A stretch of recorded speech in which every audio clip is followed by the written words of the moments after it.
to war.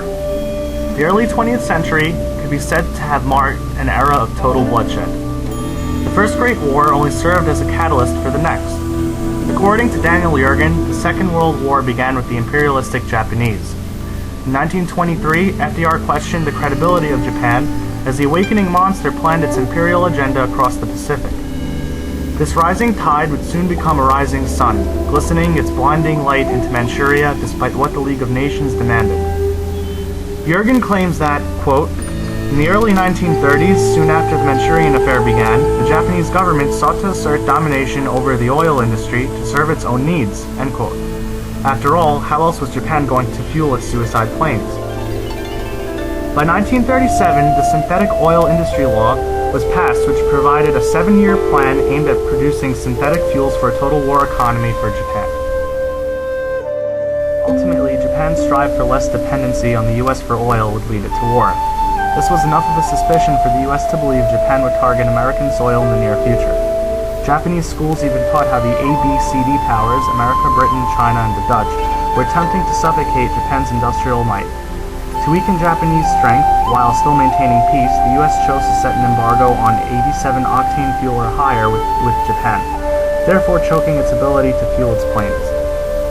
It wasn't until May 27, 1941 that FDR made public the emergency of Axis imperialism. In relation to the environmental causes of war, FDR himself stated that, quote, if we stopped all oil, it would simply drive the Japanese down to the Dutch East Indies, and it would mean war in the Pacific, end quote. Nevertheless, the inevitable happened, and virtually all oil to Japan was embargoed by July 25, 1941. Shortly after, the ambassador for the United States in Tokyo, Joseph Grew, said that, quote, the obvious conclusion is eventual war, end quote. By November 25th, Roosevelt braced for war, assuming that an attack would be upon America within the week. Yergin ends the diplomatic phase between Japan and the United States with the following claim, quote, up to the very end, there were those in Tokyo who saw nothing but disaster ahead. On November 29th, the senior statesman met with the cabinet and the emperor to plead that Japan seek some diplomatic solution as a better alternative than taking on the might of America. War was on a speeding track.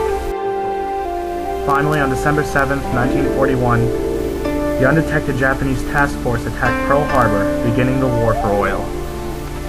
Nevertheless, in attacking Pearl Harbor, the Japanese forgot a crucial island which housed the majority of fuel for the United States fleet.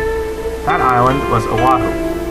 Admiral Chester Nimitz later said, quote, we had about 4.5 million barrels of oil out there, and all of it was vulnerable to .50 caliber bullets. Had the Japanese destroyed the oil, it would have prolonged the war another 2 years.